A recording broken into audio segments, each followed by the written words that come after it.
but it's never gone very well, especially with the construction and logistics of doing that. But either way, yeah. So, but again, they're shouldering all the costs of construction.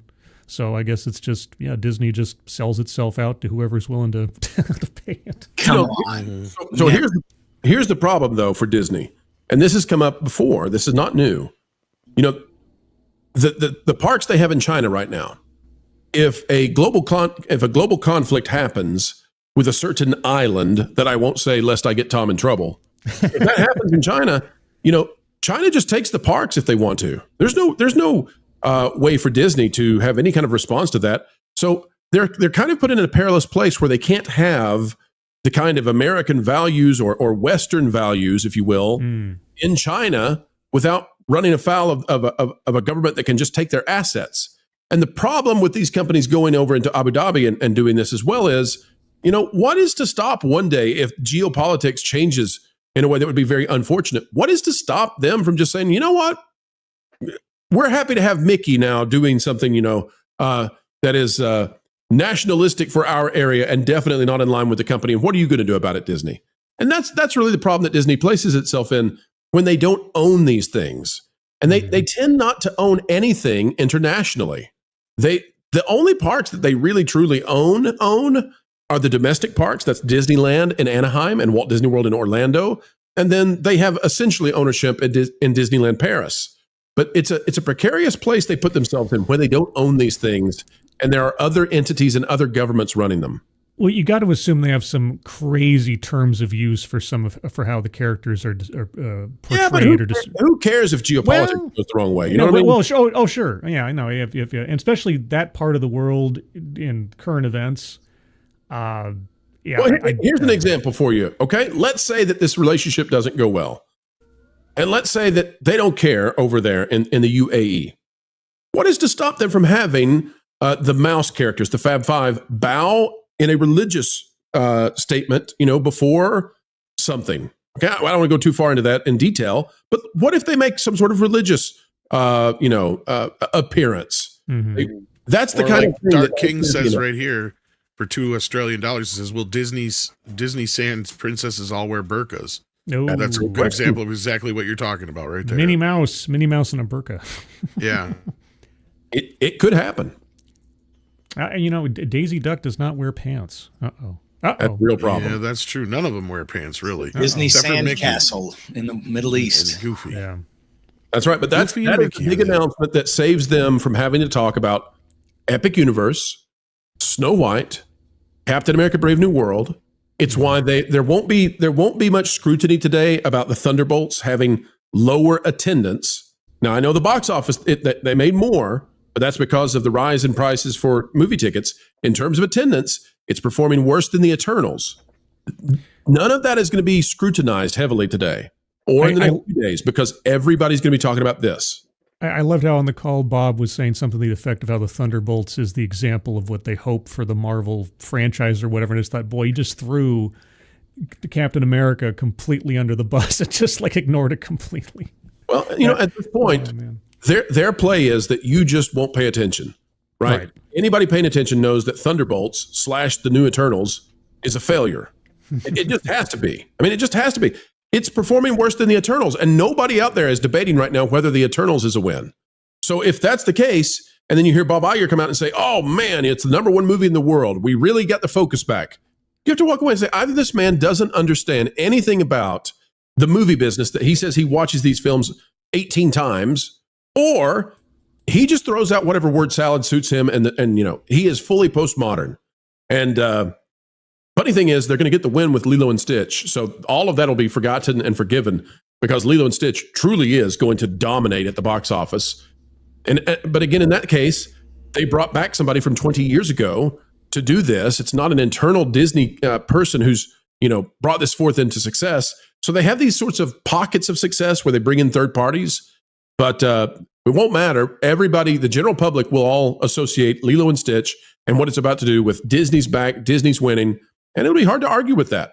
But in terms of this last quarter, very hard to find the win, and so they found a theme park instead. So yeah, I'm not surprised because basically what you just said is what I think I said yesterday on your show was probably what was going to be said. We got the number one movie in the country, and Lilo and Stitch is coming. Yay! The only thing I didn't predict was they were going to get involved in a new park. But like, yeah, so I mean, Lilo and Stitch is doing very well in pre-sales from what it looks like. So they got that to look forward to. But what else is on the horizon, or what else did they bring up in the earnings call? Did they mention any of the Trump tariffs or anything like that? No, they don't want to talk about the Trump tariffs. What they are talking about, and this will be a legitimate win for Disney, but it's sort of out of the typical entertainment purview that we do. A legitimate win for Disney is going to be this ESPN thing. So they're getting ready to launch a full-blown ESPN app, and they're going to announce that next week with the name and the pricing and all of that. And this ESPN app is going to take everything that's ESPN, but also add in fantasy sports and gambling into this one single app. And then that's going to be integrated with Disney Plus, maybe. And so now, see, I remember you guys talking about this before too. Yeah, this is a big one. 1/3 of the Disney company is now dedicated to sports, and this they believe is going to be a huge revenue driver. Right. I'm not here to weigh in on the ethics of going from Mickey Mouse diapers to betting on ESPN within Disney Plus. I'm not here to weigh in on that. People can decide what they think about it, but I will say that from a financial standpoint, they think it's a winner, and it's hard to argue otherwise. I think that is a big win for them on the horizon, and that's also likely being priced into the stock bump today. Although the stock lift today, I haven't looked lately to see where it's at, but it was trending to be about half of the jump that they received in November in that earnings call. Disney has a strong trend of getting what we call a pop and drop, where they get a huge pop from the initial earnings report, and they're not very high resolution earnings reports, so it's a lot of pixie dust and magic, and then there's a drop over the next few days. No advice being given here, but this one was about half of what they did in November. If they come in under 100 for the day, which is no guarantee, we don't know which way it'll go, but if they come in under 100 on the same day that they announce to what the general public believes is a new theme park, that would be some serious egg on their face. So they're trying to not come in under 100 on the same day they announce what people believe to be another Disneyland. Did they mention Freakier Friday or Elio or Zootopia 2 or any other content that they're planning? They did mention Zootopia 2. They did mention Avatar. So they're excited about those. What they're trying to do with investors right now, although most of the effort was spent on pumping up this theme park, but what they're trying to do with investors is get them to believe that the second half of the year is going to be much better box office wise than the first half of the year. So they want them to know this: we're not going to have more Snow Whites. We're not going to have more Captain America: Brave New Worlds. They're presenting Thunderbolts as being the number one movie in the world and successful, and they're suggesting Lilo and Stitch, Zootopia 2, Avatar. Those are going to propel them to big success. I agree with them. Those are going to be billion-dollar films. I don't know that I agree that Avatar is distinctly Disney. I think that's James Cameron, and there's a different profit split that happens there. But at least with the other two films, they're going to get a huge win for the company. Freakier Friday, though, not announced, not talked about in this one. Yeah. Did they even mention Snow White? Oh, sorry. No, go ahead. I was going to ask, in the course of it, I didn't hear the whole call. Did they even mention Snow White? I don't recall. In the earnings report in print form, they do say that Snow White offset the profits they made from Mufasa and Lilo and Stitch, or not Lilo and Stitch, and Moana 2. I like the term. Yes, offset. That's literally the only reference that I've seen to Snow White. They didn't speak about it verbally, just in print. Well, I mean, they're going to be spinning everything. It needs to all be positive news. You're talking to the investors, and you want to put everything in as workshopped light as possible. So I get it. I think you're spot on that Lilo and Stitch is going to be a monster hit. We've been saying that for weeks now, ever since that trailer landed, and it's going to come out before Fantastic Four. So that's going to take whatever underperformance the Thunderbolts does. It's true that it is the number one movie in the world right now because it just came out last week. So they time these things just so perfectly. But you've got to think that internally, Disney knows all the things we're saying. They've got to look at ticket prices and inflation. We did an assessment on Bleeding Fool a few days ago after the box office was announced. I guess it was Monday even, or maybe Sunday, that showed that it was the 27th best opening out of 35 openings for Marvel. So based on inflation and ticket prices changing since, they came out. I mean, Black Widow, which was released day and date, did better than this. So they've got to know that those numbers are not, that's way off their peak internally. So who knows if it's going to make any changes or not, but surely they haven't gaslit themselves. Well, I'll give you an example of why we have skepticism for Disney when they do these things. It appears strongly to us, although we cannot yet prove it. We're putting some people on investigating this. It looks to us like they had a slight attendance increase in the domestic parks in their earnings call. And the way that they achieved that attendance increase, despite everything showing that they didn't, is they may be now counting after hours special events and the tickets they sell for those. But they don't say that. And they don't tell you the attendance numbers. And they don't break it down. They just tell you that they're up. And so we think that that's how they're achieving saying that, but it's not necessarily what investors would jump to when they, if you read it at first glance. It's not typical English, right? It's specifically vague. And so these are the kinds of things that they say. And when they tell us that Thunderbolts is the example of Marvel refocusing, Bob Iger has got them back on track. It's the #1 movie in the world. You only have to be just slightly interested in the box office to know that's a bunch of le garbage. And as a result, it makes you wonder about all the other stuff they say. Hey, Pro, I got a question for you. And maybe you know this, maybe you don't. In general terms, how curious do you think Disney investors actually are to know the truth behind the spin? Or are they just are they happy to just accept a Potemkin village? I think they're very interested in basic numbers and whether or not they believe that Disney will hit projections for growth in the future. In particular, they're interested in ESPN, they're interested in streaming, and they're interested in the revenues for the parks. They want profits. And on streaming, they want ARPU, right? They want the rates per user to go up. But in terms of, do they care about, to any great extent, do they care about Star Wars or Marvel or where they are at the moment? Do they care about, what Disney's going to destroy or build in any of their parks? It doesn't seem to me that they care anything at all about that. They care about what's the return on investment and what are you projecting for the next quarter? And that really is it. And so Disney paints a very rosy picture, and they're one of the most unusual companies in that when they do their earnings reports, they don't give very much fidelity in what they're saying. So if you if you ask Bob Iger a question, which you won't, but if you could ask him a question during one of these about, how did the domestic parks perform? They don't actually give you numbers. Like if you were to watch the Tesla earnings reports, they'll tell you how many cars were sold, how many they produced, et cetera.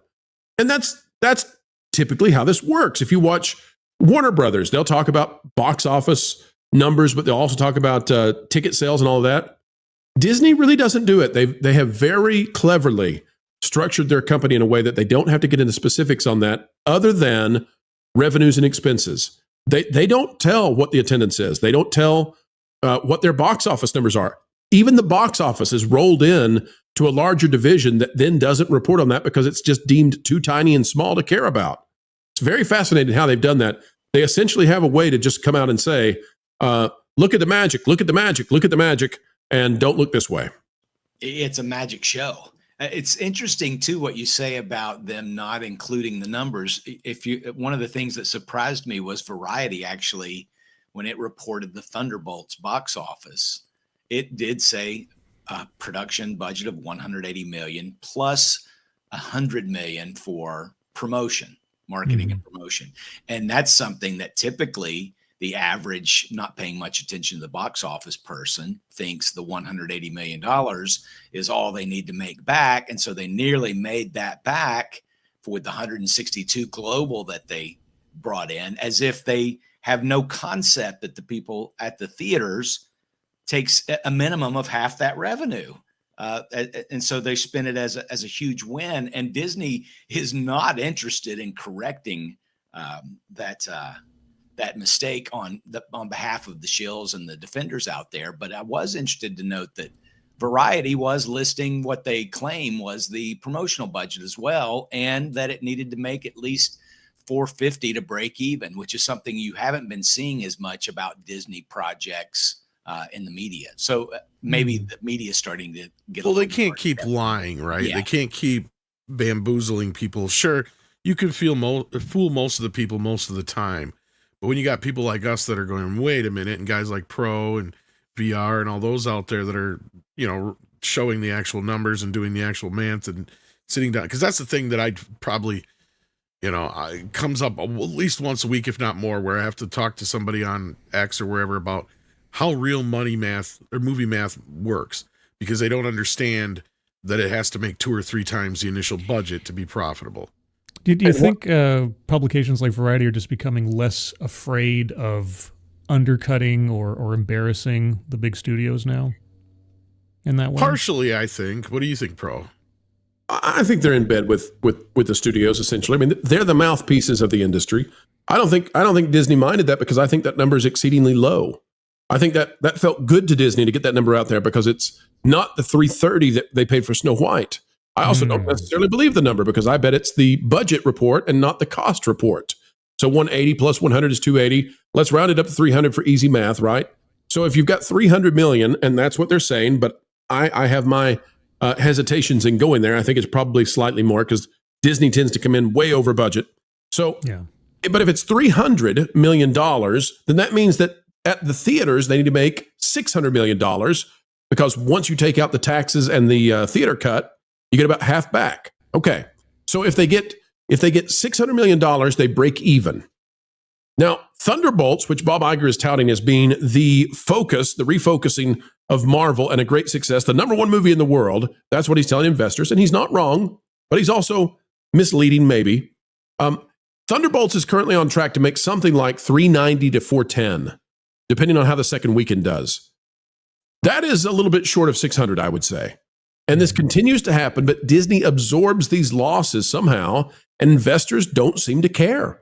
They legitimately don't seem to care. And I also think that the major financial institutions that ask the questions about this stuff, they all seem to be in on it, and they just don't care. And so as long as they don't care, and as long as we're playing the game, we'll just continue to sit here and watch Disney be the same price that it was 10 years ago. And that's really the takeaway, I would say, is that people are talking about, oh, Disney had a great one. Oh, Disney's doing so good. And it's like, their price is still under what it was in 2015. So no, they got a 9% increase. Good for them. But they're still in the same place they were 10 years ago. They're still the worst performing stock in the Dow 30. It's a problem. So do you think the investors are going to do anything about that? Or are they just going to just be passive and just keep going along with it? I don't see any indication of anything changing right now. That's so bizarre. But if you're asking me, I'm not going to be financial advice, but no. I can tell you, where am I going to put my money? Well, 10 years is plenty enough for me to say I don't see growth there. Mm-hmm. Mm-hmm. So I do want to get into a little bit of the story you did about Gavin Newsom and some other stuff, but was there anything directly more with Disney that you wanted to discuss this morning, Pro, or that we should know about that came from the earnings call? Just that I know people hate to hear this, but Bob Iger really is masterful at some things. He is very good at buying things. He's not good at maintaining the things he buys, but he's very, very good at buying assets. Bob Iger is also a masterful PR kind of person. And at a time when Disney was sort of on the ropes in a lot of ways, that was one of the greatest earnings reports I have ever seen in taking what could have been gray clouds and turning them blue, blue, blue. This announcement of this park, I mean, it is a coup de grace. It is incredible that they don't own it. They're not paying for it. It may be a one-time lump sum for their characters to be on the facades of the thing. And he gets to walk away, a king of the day. People think that he's opening the next Disneyland. And I'm not here to be negative about it. I'm amazed. I'm impressed. The ability to do that out of nothing, to manifest that kind of announcement when you need it. The guy is incredible at what he does. I don't like what he does, but darn it, he's incredible at it. Well, there you go, kids. Let's see what the audience is talking about, and then we'll move on to the Newsome news. How's that sound? Sounds new to me. SFX Sabretooth Raptor sent this in earlier for $10. The Logorine enters the Lord of the Rings world. Sauron's eyes gaze on the Logorine. He screams, 10, 9, 8, 7, 6, 5, 4, 3, 2, 1, blast off. The towers holding Sauron's eyes blast off into the sky, never to be seen again.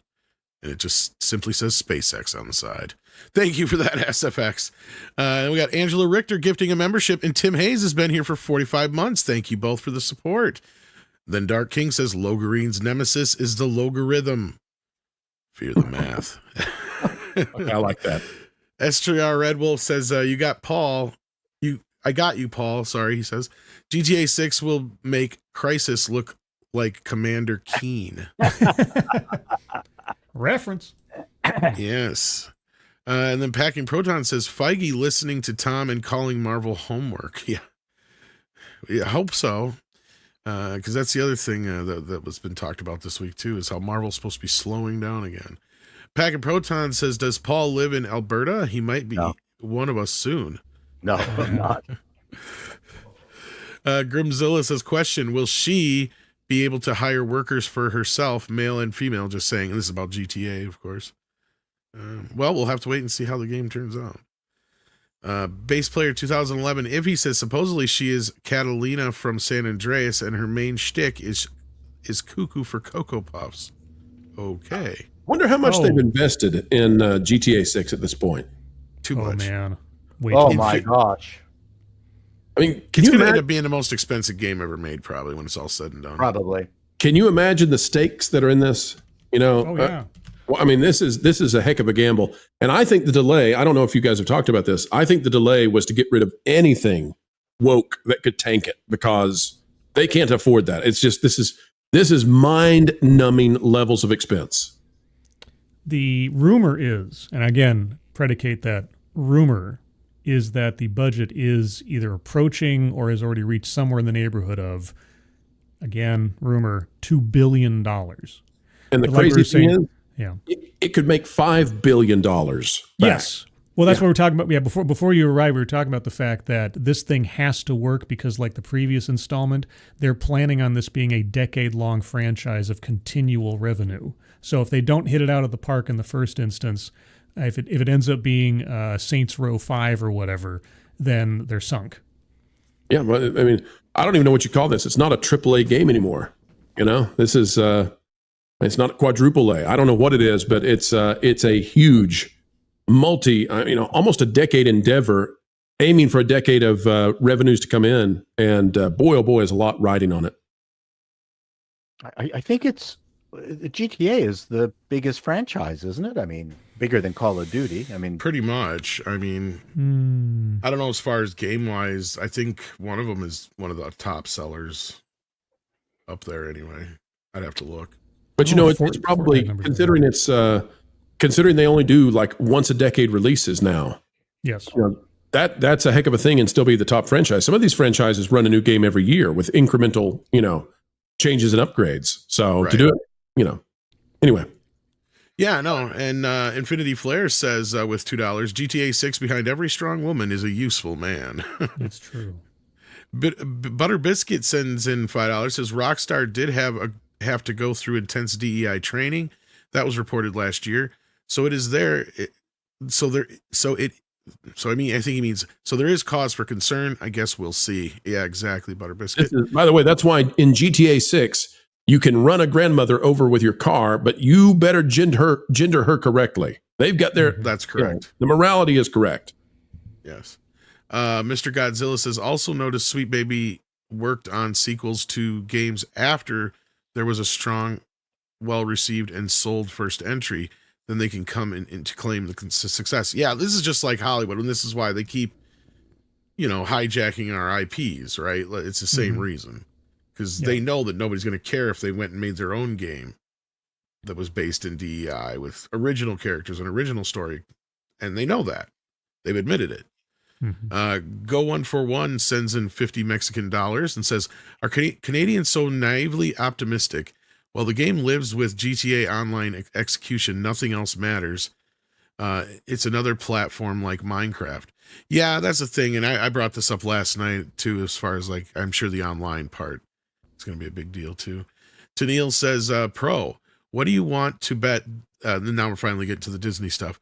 What do you want to bet that this is just a desert Neverland ranch for a prince that Disney licensed and is spinning it as an actual park? I'll tell you this, Tennille, and happy 10th super chat wherever you are. Tennille, the best part about this, they can leave the land undeveloped, and they've got Tatooine ready to go. Right? Real Star Wars land. I could see this some snotty, spoiled 12-year-old prince. Yeah, I want my own Disney World. And then we've got Chaos Sonic 1 who says, how much you want to bet that when war breaks out, construction in Dubai Disney is canceled? Well, if that's the case, we hope that construction moves unabated, because war is no fun. Yeah, and then we got this one already from Dark King about the burkas. Yeah. Kalekioki sends in 5 and says that Pro, what was the original benefit of having all these initial Disney parks, or international Disney parks, I think he means? Wouldn't you just want parks stateside to attract international tourists? That's a good point too. You would. Not everybody travels internationally. So Euro Disney, as it was called originally, was deemed by Eisner to be a huge, opportunity. It didn't turn out that way necessarily. There were some mistakes made in its development. Not, by the way, at the feet of Imagineers, who did a wonderful job over there. Tokyo Disney, run by Oriental Land Company, that's a fascinating story, because what Disney received for agreeing to license there basically paid for Epcot. The China parks are the ones that I think were huge mistakes. And in particular, Shanghai, which was built by Iger, is a huge liability for the company. But I don't have a problem with international parks. I do think that there is some trepidation that should be had if you're in the Middle East and you're licensing this thing, and forever and ever and ever, 50 years from now, it seems to me, in the Middle East, they'll have control of Mickey Mouse. I just don't know what the geopolitics will be that far in the future. And if Disney doesn't own it, I think that that can be a real problem down the road. But Bob Iger will be long gone and not have to face it. Right. Well, not only that, large portions of Mickey's past are going to start coming into public domain anyhow. So Mickey on the market, eh? Yeah. Anyway, thank you, Kalekioki, for that. And yeah, that makes sense. But I see where Pro is saying too. Tennille says Disney EA Sports, to quote South Park, let's conclude with that old EA Sports saying, "Get the fuck out of my building." Yeah. Bag of Proton says, people say people need to have a way to influence these investors to ask the tough questions. Bob Iger, the snake oil salesman, strikes again. Yeah. Did they have any decent questions at all come through this time, or was it all the AI crap like that one time? So these were real journalists from real financial institutions asking the questions. The problem is that there's no follow-up really, and Bob Iger doesn't have to answer the question. So they asked, for example, why did you choose to put this in Abu Dhabi where you did? And Bob Iger's answer was, we couldn't find anywhere better. And so that was a 2-minute answer to say that. Well, that doesn't really tell us anything. We already knew that, Bob. If you could have found somewhere better, you would have put it there. We got that. We're asking, like, what went into the decision-making process that made it be the best place? So wasn't he sitting in Abu Dhabi when he took that call? So maybe he was like in a ransom video we didn't see with him, people in the room looking at him while he's saying all this stuff. They're treating me very well. That's part of the showmanship of Iger, is that, again, they don't own this park. They don't own the land that the park will be on. They're not building the park. For all we know, it's a park that was already going to be constructed. They're just licensing their characters to this. And yet Bob Iger was in Abu Dhabi with the CFO taking the call. as if this is literally their park. I mean, it's amazing the showmanship that he can do. It's amazing.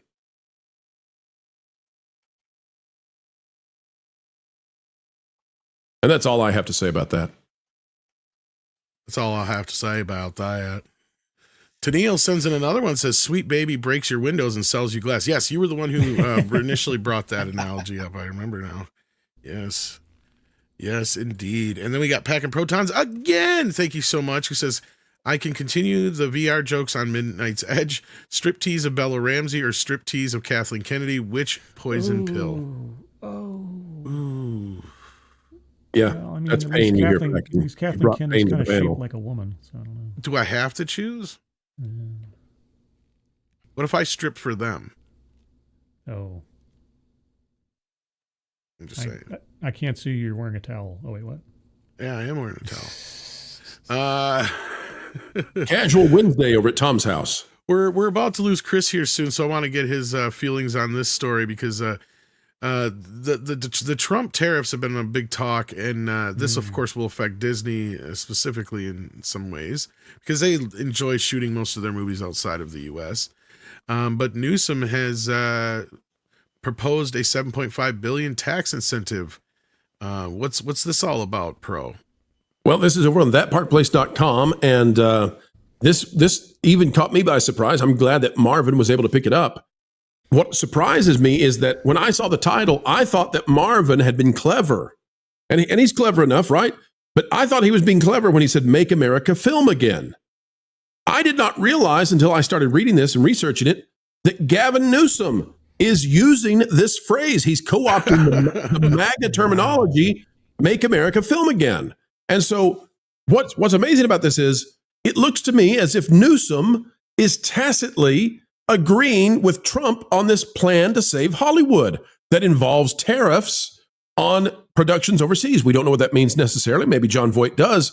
But Gavin Newsom appears to be in synchronicity with Orange Man Bad. What a strange bedfellow. And the other thing, this was brought out on the Pro Show the other night. And thank you to LW Ghost for making it possible. Guys, for all of the trades and the Access Legacy Going Extinct Dinosaur media claiming that this was just a bunch of nonsense and it can't be done and all of that, the Teamsters have come out and endorsed it. They don't even know the details yet. They don't care. They're ready to endorse because they're tired of Hollywood productions going to other places like Pinewood and staying there and never coming back. And so this is the plan. Newsom now wants to bring people back to California. If they don't get their act together in California to some degree, then whatever Trump does, all it will do is send people to Atlanta, Georgia. That's where they'll go because that is the new mecca of filmmaking, not California. Atlanta, Georgia overtook California earlier this year in terms of the number of productions happening. So it's a massive change in the way that people think about this sort of thing. It changes where people live. It changes where the best talent goes to be able to do make the industry work. But Gavin Newsom is getting to work. $7.5 billion tax incentive. I actually think it's going to cost them more. But California desperately needs to stop the bleeding. They've already lost much of their tech sector to Austin, Texas, and other places. They need to save the entertainment industry from going the same way. Otherwise, there are going to be vast areas of LA that look a little bit like Detroit. And that is not in their interest right now, especially after the wildfires. Have they clarified yet how they'll measure the percentage of a production in America qualifies for these tax incentives or to avoid tariffs? Absolutely zero details given. Okay. And that provides them leverage. Yeah, sure. But there's a bigger problem to this. It's not only the tax incentives in Georgia that helps.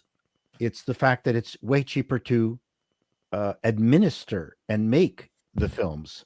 So it's the tax incentives might in California might ameliorate the problem, but the electricity cost is too high. They have brownouts in California.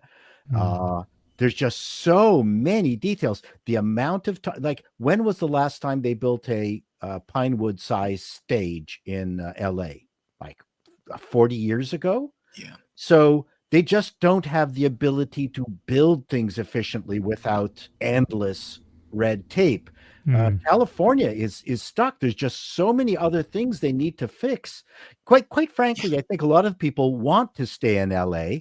They just want it to be a reasonable a cost. Yeah, and that's what I see here, Paul, and I think you're 100% right. The people that are asking for this and who want this are the day workers, are the crews, are the people that they moved themselves to be in movies and make movies, and they're sick and tired of spending half of their year or most of their year away from their family, right? Or they can't get the job because they're in the U.S. and they're doing it in Canada, or they're doing it in the U.K. or wherever. And I mean, this is nothing new. They've always made movies in other places, depending on how the exchange rate goes and certain tax incentives and stuff like that. But I mean, that's basically all that Trump and vicariously through Voight, who was the one who actually proposed this, is that the whole idea is that we need to bring productions back to the U.S., specifically Hollywood. And this is the answer. And this is what I was saying the other day when we were talking about this on the show, is how do we do this? Well, they already factor this in, because like I brought up how, like, if you do a production in Canada, you're required to use X amount of Canadian crew, X amount of Canadian cast, and all that kind of business. And that's how they figure you get your tax incentive. It'll be the same thing here.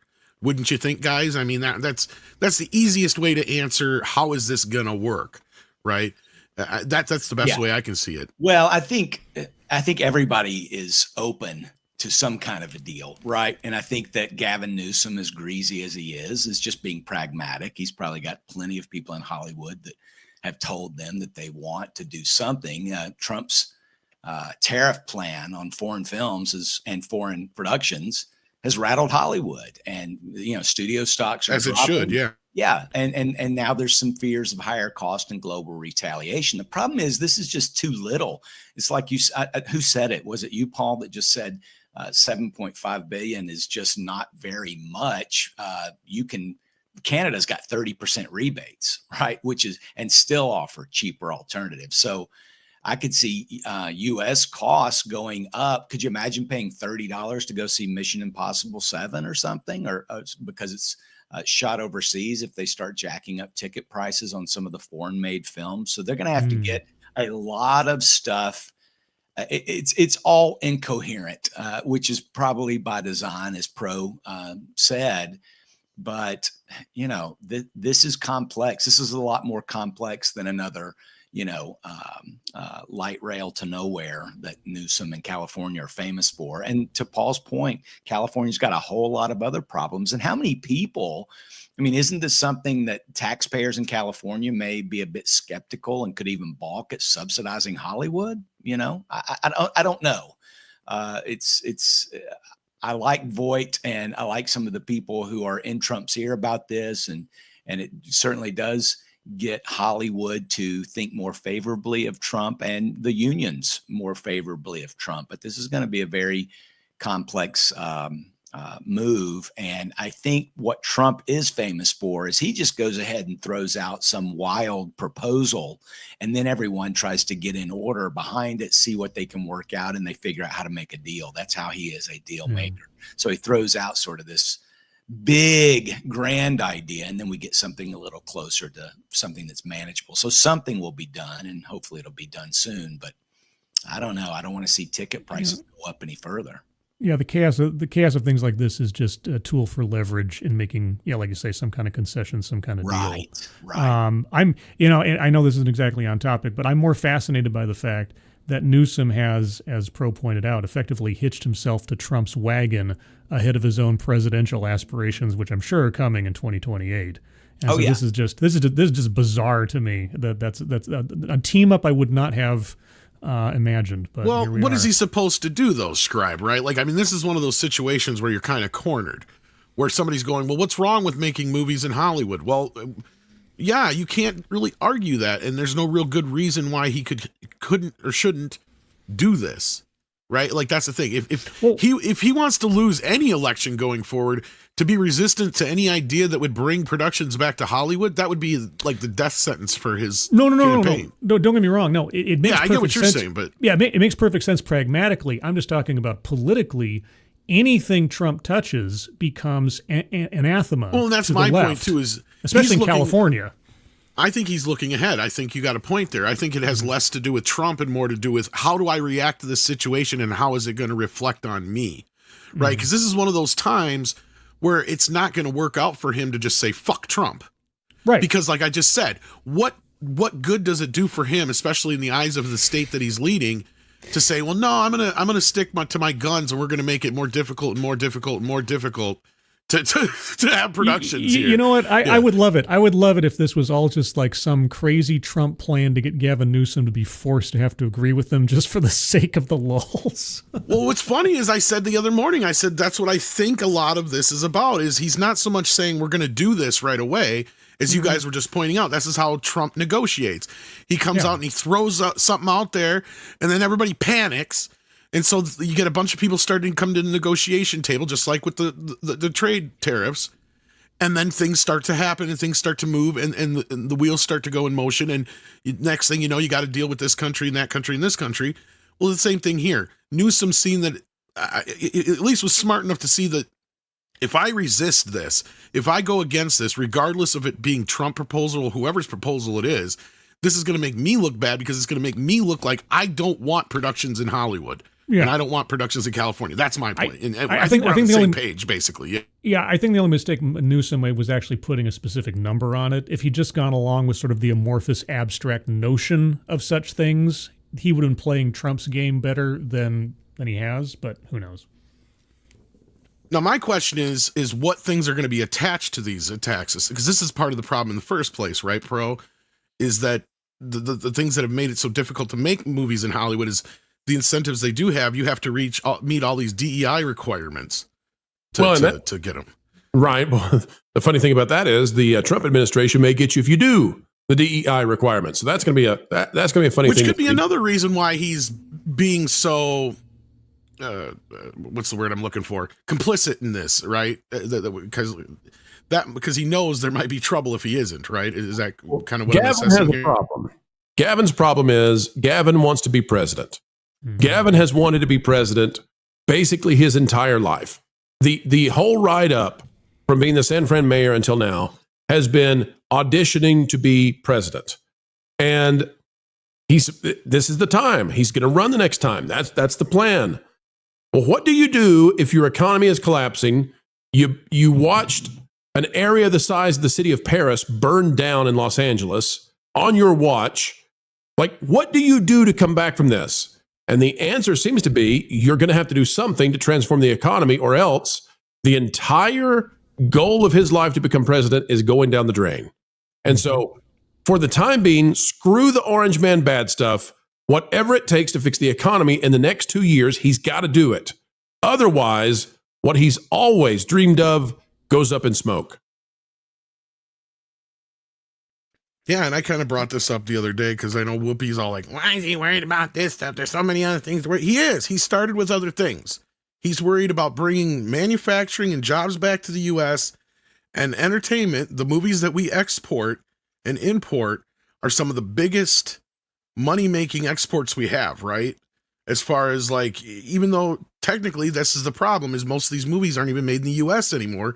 And Disney being one of the key problems here, right? Because how many of their productions, Pro, remind me, are done in the UK compared to their US counterparts? Well, if they can get Star Wars over to Pinewood, that's where they're going to go every single time. California managed to get Mandalorian Grogu. Snow White was over there in the UK. Indiana Jones, the Dial of Destiny, was over in the UK. By the way, I bet Disney's about tired of the UK requiring them to report how much they've spent over there. That's a rule, that's a law that Disney would love to see go away. If they're really serious about saving the United States with regards to the entertainment industry, they need to ban British actors from pretending to be Americans. Yes. Take that, Tom Holland. Yeah. Yeah, and all those Australian actors who are better. Except for Margot Robbie. We'll let her slide. Oh yeah, no, she's okay. That's what I mean. We'll let her slide. She's fine. Yeah.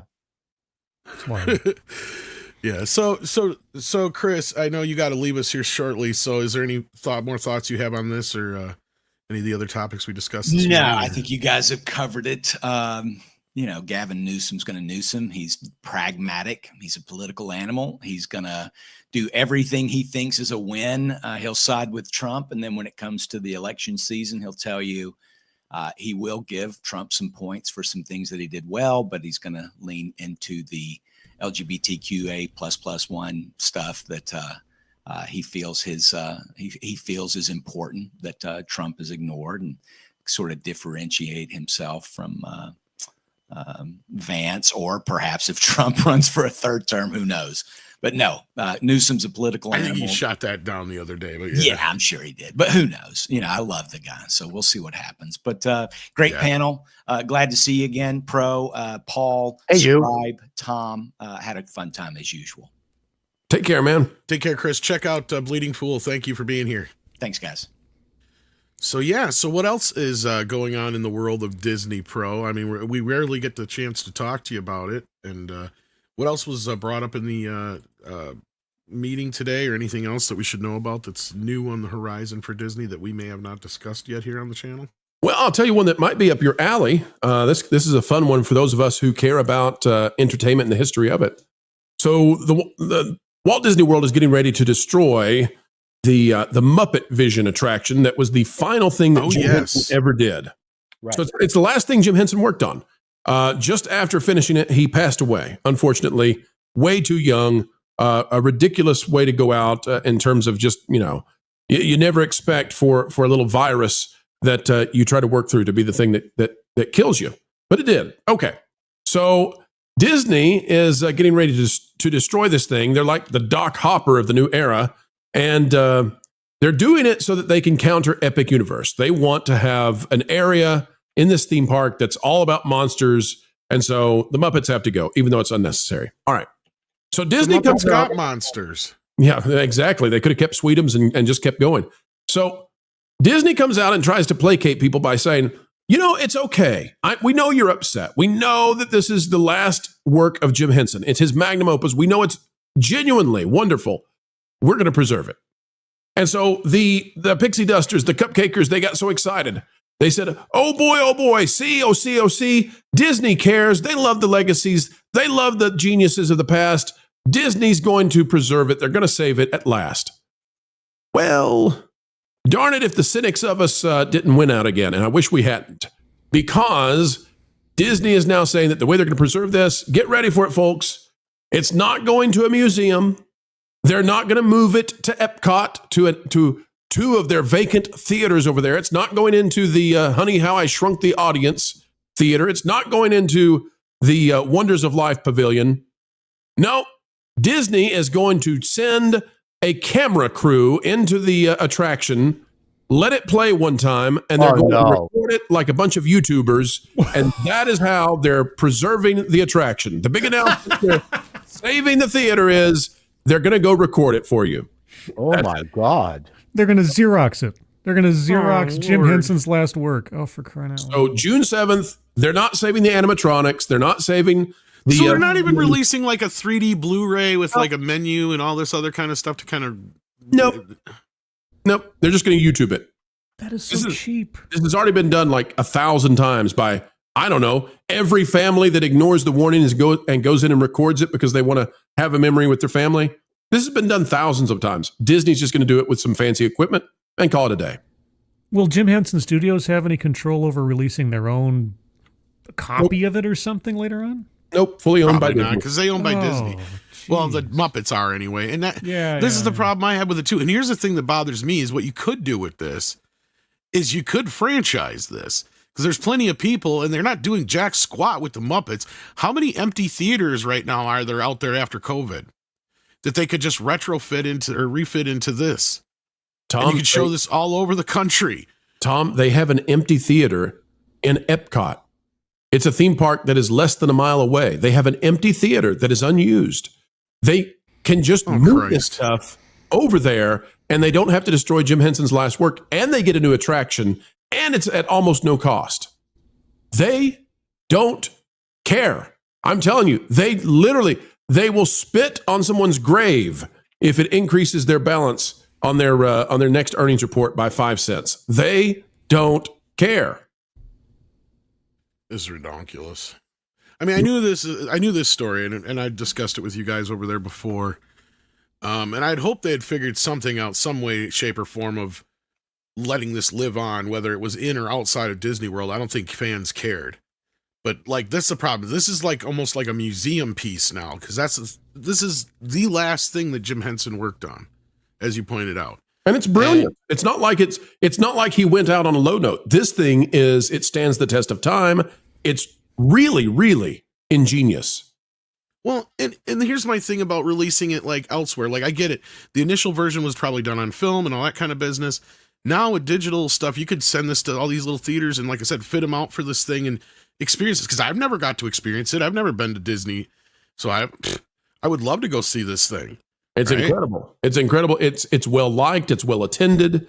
But it is what it is. They literally can just move those animatronics over to the one in Epcot and keep it going. By the way, the theater in Epcot is part of the Imagination Pavilion. I think the Muppets fit with the Imagination Pavilion pretty darn well. Disney doesn't. There you go. Well, anything else we want to talk about that'll depress the living daylights out of us, Tom? There you go. Well, I just want to say, like, because Monkey Jeebus, you're not 100% wrong. Here's the thing. It's my understanding is that Ninja Turtles was already done by the time they started, or were still working on this. And he passed away nearly almost 6 or 7 months after Ninja Turtles was done. And Brian was the one who actually worked more on Ninja Turtles than Jim did. It was kind of more of a, I trust you, son. Go ahead and take the family name and do this, because I don't see what you see here with these Ninja Turtles. Unfortunately, I don't think Jim liked the Ninja Turtles. He did not. He thought they were too violent, and he didn't quite get why Brian wanted to be involved in this, but Brian was passionate about it. And because Brian was saying, like, look, what he's been trying to do for the last 30 years, he goes, these can show now the world what we can do with the animatronics, basically, is what he was trying to say. And so Jim's like, all right, with that in mind, go ahead and go for it. But, like, yeah. So he had very little to do with it. Yeah. Best superhero movie ever. One of the best, yes, absolutely. But this is a sad state of affairs. Hopefully they find some way, shape, or form of fixing this, but I don't think that's going to happen, because sadly Disney owns the rights to it. There's not much people can do about that. That's right. That's right. Well, Tom, we can talk about how much you think Avatar is going to do a great job at the box office. That always lifts your mood. Well, I think you pointed out earlier, it's technically not even a Disney feature at the end of the day. I mean, it is, but it isn't. And you may have a point. Like, I wasn't so sure the last one was going to do so well, but maybe this one being so close to this might be one of those times where having another one right away might hurt the franchise. The first one did what it did because of the spectacle. It was unlike anything people had seen before. The second one, I think, did well because it had a decade for people to wonder, well, what's he up to this time? I don't know what the third is going to use to sell that again. I don't know. I have to drop, unfortunately. All right. Well, thank you for being here, Scribe. Go ahead and plug your stuff. We got, we're not going to hear much about longer anyway, but go ahead. Okay. So tomorrow night, everybody, over on my channel, 6 p.m. Pacific, 9 p.m. Eastern, is my weekly show, TED Excellence, where I take a look at off-brand TED Talks for information and education and all types of stuff. I haven't chosen the particular talk yet, but my options right now are, we've been doing capitalism wrong, or maybe the text message that changed my understanding of DEI. I'm kind of leaning towards that second one there, because that's usually my wheelhouse. But there is more philosophical possibilities. Does free will exist? If I choose that one, Free Willy does. It's true. Giant whales. Is that a video you're doing about free will, or is that going to be a conversation you're doing with others, like a live? This is a TEDx talk titled "Does Free Will Exist?" And so what I do is I take those and we go through them. I watch them blank. I have a TEDx bingo card I go through for common topics to keep track of things and people to think about. So if I choose that one, did I really choose it? Or was I forced to? I guess we'll find out tomorrow. I never understood the whole free will, God has a plan thing for you. Yeah. But anyway, that'll be tomorrow night, guys. I'm not going to question it. But 6 p.m. Pacific, 9 p.m. Eastern. Elsewise, nice to see everybody. Prog, nice to be able to talk to you again and listen to your insight on all this stuff that I'm always very curious about. So thanks for coming on. And Paul, Tom, and Absentia, Chris. Bye, guys. I'll see you later. Enjoy your time on the moon. Oh, well, thank God they're gone, guys. Now we can actually get into the good stuff. Here we go. Let's see what you guys are talking about out there in the chat. The DCB Titan sends in 5 Canadian and says, was he really in the UAE or just saying he was? Also, should Iger license Mickey to tomorrow's Pioneers? I can presume that he was truthful about the UAE because this earnings report, as opposed to others, we did not hear multiple sirens passing by, which is an indication he's definitely in California. There you go. And then we got John Evan, Retro Guy Bear, who asks or says, Disney is desperate on Facebook to make it seem like Rachel Zegler is magnificent on Snow White. Yeah, they bought those ads a while ago. They're still up there, but those were Facebook is probably some of the cheapest ads you can get too. Yeah, that's right. Yeah, nice Genesis controller though. I like it. Yeah. And then John Evans sends another $6.99 Canadian in to say Disney is desperate on. Oh, he sent it twice. Hopefully you didn't mean to send it twice, but you did. John, you can come on over to the Pro Show and send it thrice. We'll read it every single time. But we do want you to get a 6-button controller. It's going to change your Street Fighter experience. Trust me. But if you didn't mean to do that, you can always get a hold of Google customer service, and as far as I know, they can usually help you reverse one of those if need be. We don't want you to be out, buddy. Joe's Atmosphere sends in $4.99, says, my daughter worked on security for Killers of the Flower Moon. She followed that production company and now resides in Atlanta to follow her dreams. Well, good for her. That's awesome. That's right. Glad to hear it, Joe. Must be a proud daddy. Daryl Brewer says, with his 45-month member chat, that's a long time. Think this is something Newsom is doing to try and get it before the Supreme Court in retaliation against Trump administration messing with the EV bill? That's a good question. I think this is something Newsom is doing to try and get it before the Supreme Court in retaliation against Trump and messing with the electric vehicle bill.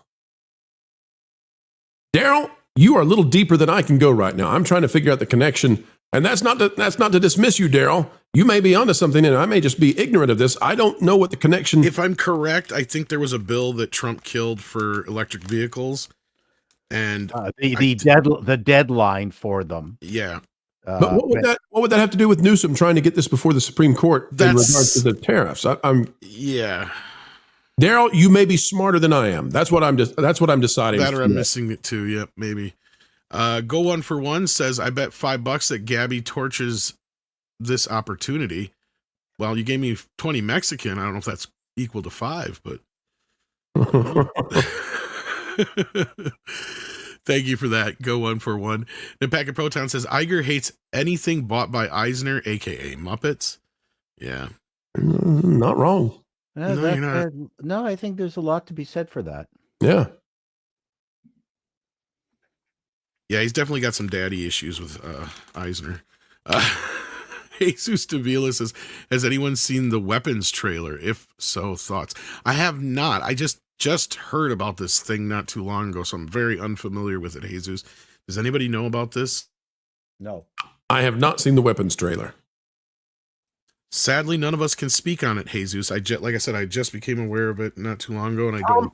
This man gave you $5. You pretend like you've seen the trailer. Tell us. Well, let me see who put it out. Maybe we can watch it. Jesus would tell us if you would like for Tom to like it or dislike it in his commentary. We're going to let him go in just a minute. That's true. I will do whatever you pay me to say. It's New Line, so it's Warner Brothers. Oof. There you go. It's got an oof from Tom. Okay, it's from the same guy who made Barbarian. And it's just an oof just because I don't know if we should play it or not because Warner Brothers is testy. Yeah. No, you should definitely not play it. Warner Brothers is not nice. Not nice to us poor little YouTubers. For those who may not be aware, Critical Drinker just got slapped with a copyright strike or whatever it was, or takedown. HBO. Yeah, but they did release it. But the fact that somebody like even Critical Drinker is not immune. I've had to, let's see, January, February, March, I was running very short clips of Captain America, Brave New World and Snow White in my videos when I would talk about them from the trailer. Mm-hmm. Very, very short. And Disney, we never complained about it at the time. I'm willing to talk about it now. Disney came back in like a month later and claimed a bunch of those videos and took all the proceeds from them. And so I've just decided with any of those movies now, we don't run them. We don't run the graphics on the Pro channel simply because, a month, 2 months, 3 months, 4 months down the road, somebody over there at the House of Mouse or at Warner Brothers or HBO, they can say, yeah, we want that money instead. Yeah, but they can't retroactively take money. If they've already paid it out to you, they can't take that. Well, that's good to know. I was worried that Mickey might show up at the bank. Now, if they come in too late, then you get to keep that. There you go. All right. Pack of Proton says Turtle Tuesdays on my channel in replay mode. TMNT 1980 soundtrack AI rips. Yeah, there you go. If you want to hear some music from TMNT, head on over to Pack and Protons. And then we got High Dragon Star, who says Jim Henson gave Disney his legacy because he trusted Eisner with his legacy. Disney got Muppets practically for free. Iger, I think he meant, should never have been CEO. Yeah, no, that's pretty obvious now. Can I read that super chat in another tragic way? Please. George Lucas gave Kathleen Kennedy and Disney his legacy because he trusted Kathleen Kennedy with his legacy. You get the idea? It's played before. Yeah, and then, of course, sent in another $2 super chat. You didn't have to do this. We figured it out. We knew you meant Iger, but your phone will get you every time. But as you were saying, Pro, there's that. As I was saying, George Lucas and Jim Henson are not so different in the eyes of how Disney has handled them. And both of them deserve to be historically treated and revered. Yep. And both men have not been revered. And both men, they misunderstand what made them great and what the greatness is in their products as well. There you go. And then we got Kalekioki sending in another 10 smackaroos. Thank you for that. It says, Tom and panel, how come Lilo and Stitch is apparently bigger than Looney Tunes? Looney Tunes over the years has at least released content. Lilo hasn't since film and TV. How come it's set to make $1 billion? It hasn't really. They haven't really. Looney Tunes has been very quiet. Yep. They've done a few TV shows and some other things, but nothing of real. It just doesn't resonate with the kids like Stitch did. No. That's the thing is, I mean, yeah, my kid was into Looney Tunes growing up, but the way my kid was into Looney Tunes growing up is the way most kids are probably into Lilo and Stitch and other things like that. And this movie is at a point now where the parents of the little kids were kids when this movie came out. So you got to keep that in mind. So this one really hits that nostalgic thing, kind of like the Lion King did. Yeah, Looney Tunes were not around when parents had non-binary kids. That's right. And I would say too that Chris Sanders is the guy who did Lilo and Stitch. They've brought him back, so he's made sure that it stayed true to the vision. So it's not filled with cultural stuff that parents just want to take a break from with their kids. And the design, by the way, Chris Sanders did How to Train Your Dragon too, so he's on a heck of a year. And he did Wild Robot. Yeah, he's truly a genius. He is. He's good. His design for Stitch, the reason it's so powerful from a marketing standpoint, it's essentially if you took your favorite puppy and a rambunctious little boy and combined them together. That's the character of Stitch, right? When he's rubbing his butt on the carpet, but he's smarter than a puppy, but he's still a little puppy. He's cute. He's a plushie come to life, and so it'll make $1.5 billion, and it might outpace Inside Out 2. We'll see. And it's not like they haven't done things with Looney Tunes, but like the last time they had a hit with Looney Tunes was back in '96 with Space Jam. That's what we got to keep in mind. And it's a shame. It could be successful. Well, they just don't. They don't have anybody who's tending that field. Right. And you literally need to hand it over to Warner Brothers had either intentionally or not intentionally. They handed over from Tex Avery to Jones, right? And so Jones became the latest era or the most famous era of Looney Tunes. Bob Clampett was part of that for a period of time. So, they haven't handed it over to someone. Although I would say that it did happen during the Animaniacs era. That was a pretty good run. Yeah, that was when you had a Good Shepherd with Spielberg and those guys. Yeah, exactly. And, Joe Dante was a great choice for Looney Tunes Back in Action. I just think that was the wrong movie. They should have just let Joe do a completely original idea, because if there was anybody who understood the sensibility of the Looney Tunes, it was him. But he got saddled with what was basically a rewritten Space Jam sequel. Mm-hmm. I don't know if you guys know this or not, but Looney Tunes Back in Action actually started out as Spy Jam.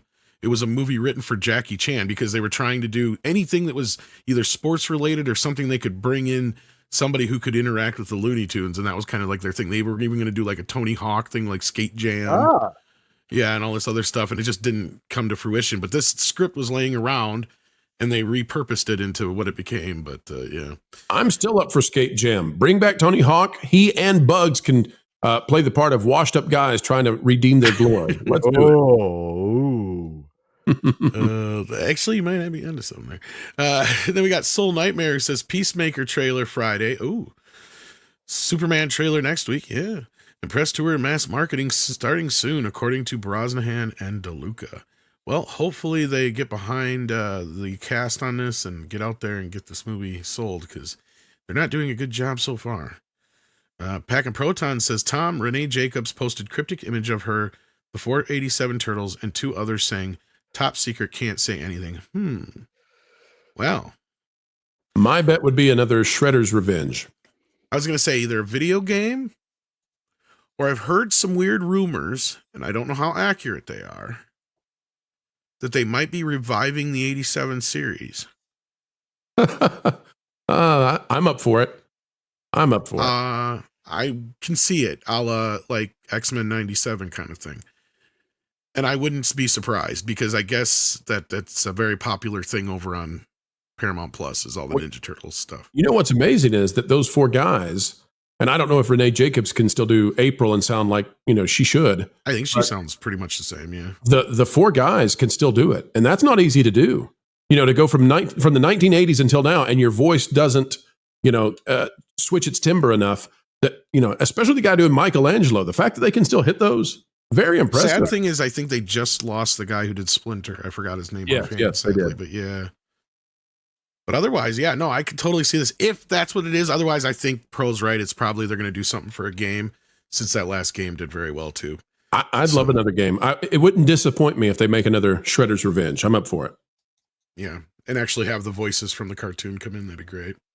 Go141 sends in $100 Mexican dollars. Says this is $5. I bless you. You there, Paul. How dare you? Sorry. Tom, I want to apologize. I can't believe that it's come to this. He's interrupting your super chats with angry sneezes. Angry sneezes. Not just regular ones, angry ones. That's right. This is $5, Tom. So I take the opportunity for a fun fact. In Mexico, Daredevil was called Dragon. And many kids didn't see Dragon Ball because parents thought it was a satanic show because Mr. Satan. Interesting. Dragon. Why do you have to call him Dragon, not just Dragon? Seems Or Blind Dragon. Yeah. Sometimes I don't understand that. Who knows? Yeah. But one thing I do understand is that Paul does videos. And when he does videos, he drops them on the YouTubes. Yes. So why don't you tell us what you got coming up here? Well, I had 2. I'm going to be doing a green light or not on. You're dropping a deuce. I'm dropping a deuce of Time Tunnel, the pilot of the 1966 show, which I loved when I was 12 years old, and it's really interesting to see it now. And so, am I green lighting Time Tunnel? And that was a audience request. And let's see now. And I've got an appalling news will hopefully come out later on today also. Lots of stuff. Check that out, guys. There you go. And so have you seen Time Tunnel in the Interium since you were younger, or has this really been that long? And so this is the first time you're watching? I've bought a book, a Time Tunnel book back in the day. I was a huge fan of it, but I have not seen it since. Okay, because I'm curious to see how you react to something you haven't seen since you were a kid. That's part of the program. Awesome. Looking forward to that. And Pro, you guys are busy bees over there. What do you got going on? Ooh, sometimes we're too busy. It has been a long day getting started before 7 a.m. Eastern to start covering Disney. And we're not done yet, folks, and we're not done for a while still yet. When you get home this evening from your very meaningful labor, come on and labor away with us as we consider what's going on with Disney. 9 p.m. Eastern, the Pro Show is going live following the Valiant Renegade show. So 9 p.m. Eastern tonight, we'll be doing the Pro Show. It's not necessarily typical for us to start at 9 on a Wednesday, but we're doing it because it's a special day, and we're going to see, does Disney hold above 100 on the exact same day they announce a brand new Disney Sand resort. Come join us. Awesome sauce. And you can find me later on Fanzine's channel talking about physical media right around 9:30 Central, I think it's, or 8:30 Central will start. So if you want to see what I've been watching this week or what I think about certain releases, come find out. In fact, I think I'm supposed to be getting Lilo and Stitch 4K today in the mail. Whoa. You mean you're talking about the original? Yeah. So I can at least maybe comment a little bit on that. If not, if I get a chance to check that out before tonight. So tune in and find out. Otherwise, check these guys out. And in the meantime, check out Scribe. And of course, we also had Chris here earlier. So check out Bleeding Fool. Hopefully I'm not missing anybody or forgetting anybody.